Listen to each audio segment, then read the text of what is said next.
Justin Trudeau has been getting absolutely roasted this week from in person, from Donald Trump, from the media, from the conservatives, and all of this is just hilarious. Get ready to watch this. Trudeau must go! Trudeau must go! Trudeau must go! Trudeau must go! Trudeau must go! Trudeau must go! He's turned very liberal, actually.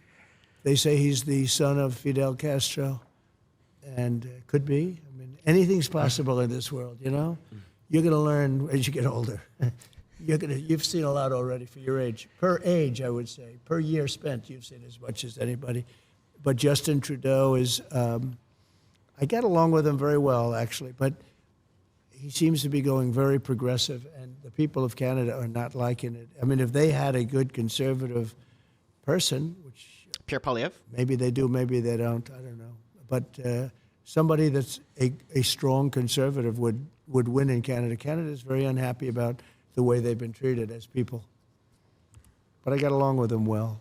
Hear, hear. Now, this man I really got along with well. We had Little Rocket Man. We had the red button. He said, I have a red button on my desk. And I said, no, I have a red button too. And mine's bigger than yours and mine work. And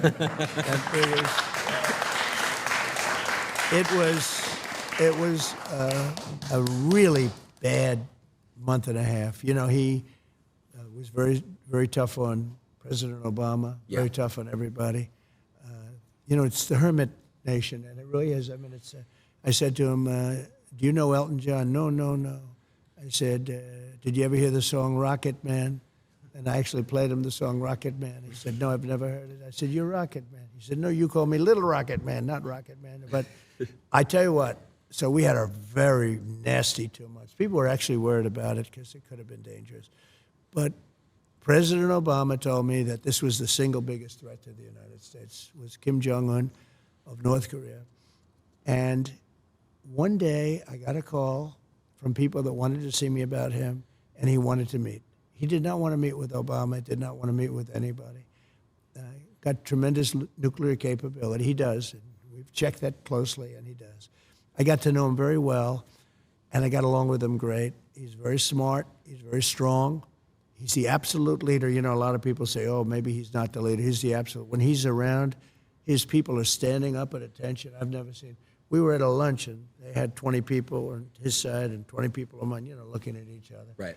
In Singapore, we had a meeting in Singapore. It was the biggest press conference I've ever had. There were thousands of paparazzi. I've never seen anything like it. I think people said they've never seen anything like it. I was walking in, he was walking in. We met in the middle, remember? And yeah, of course. The place just went crazy. But we got along very well. He's very, very smart. And, you know, he's a real power. He's a real power. I think he's upset that I'm not there. Nothing would have happened with him. We would have gotten along with him fine. I was trying to get him to do, you know, his country is, you talk about location. I'm a real estate guy. He's right between, think of this, Russia, China, one side, and South Korea on the other. I said, you have a great piece of real estate.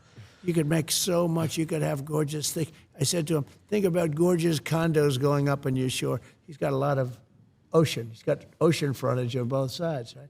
But I got along with him great. We would have had no problem with him. Now he's getting very angry with us, and he's getting very angry with, I understand he doesn't like her. He doesn't know her, but he forms opinions, and he doesn't like her. And he thought that Biden was a stupid man, a very stupid man. He would say that, but I say the same thing, so at least we agree on something. But Biden is, they really have hurt our country. These people have hurt our country. Kim Jong-un was great for as long as he was there. As long as I was there was going to be no problem, that I can tell you. We met in Singapore. I got to know him so well. And, you know, I always say that we have enemies from within, and we have enemies on the outside. So he would be considered, I guess, an enemy. I think he would be absolutely fine. China, the same thing. I always say if you have a smart president, you don't have a problem with the outside. But you still will have a problem with the inside because these people are sick. They're sick.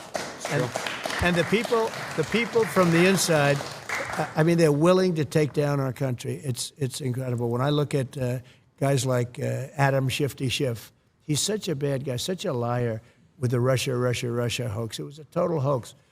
It went on for 2.5 years, and total exoneration, nothing to do with Russia. The opposite.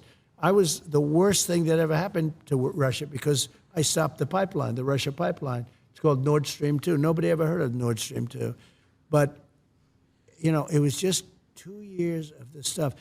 And actually putting our country in danger, because you put your country in danger with another country. They made up a hoax. It was made up by Hillary and Adam Schiff and some of these people about Russia.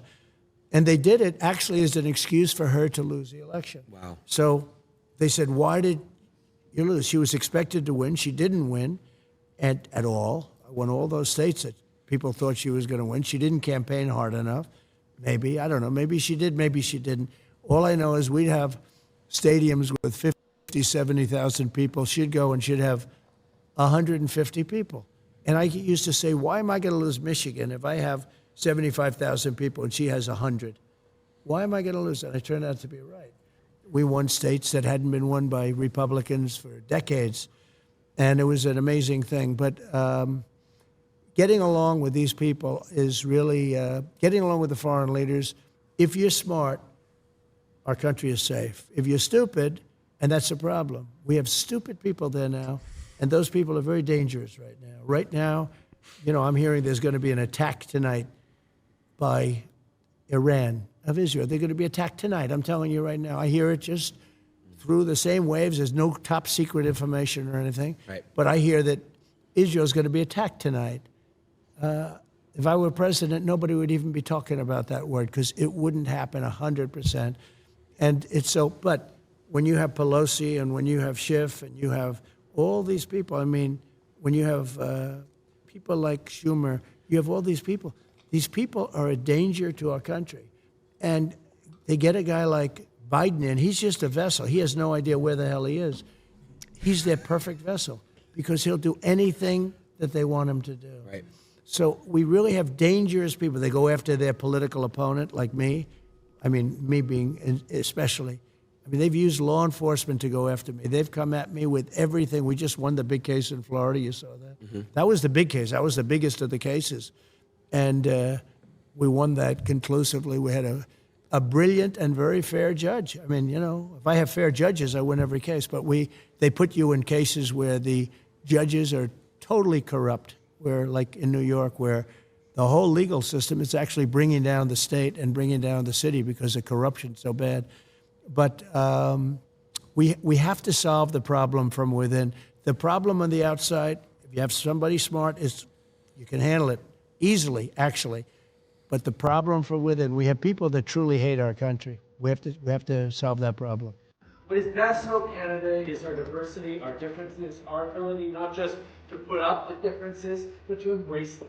To celebrate Tell them that to the every truckers. single day, to love who you love, to be who you are, and to know that each of us is there to stand up for everybody else who fights. That's how you create a free country. That's how you create a better society. That's how we build a better world altogether. And now with all the carbon tax that he's been charging us and all this talk about fighting climate change, you'd think this wouldn't be happening in Calgary.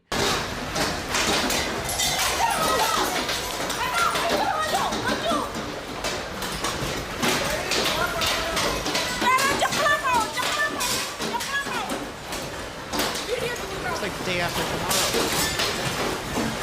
Movie, literally. Flying in like baseballs. Damn. So now we gotta wonder what his plan is now to fight climate change. Is it just to tax us more to death and maybe we'll figure out the forest fires and everything else through taxes? Anyway, guys, that's it for today's video.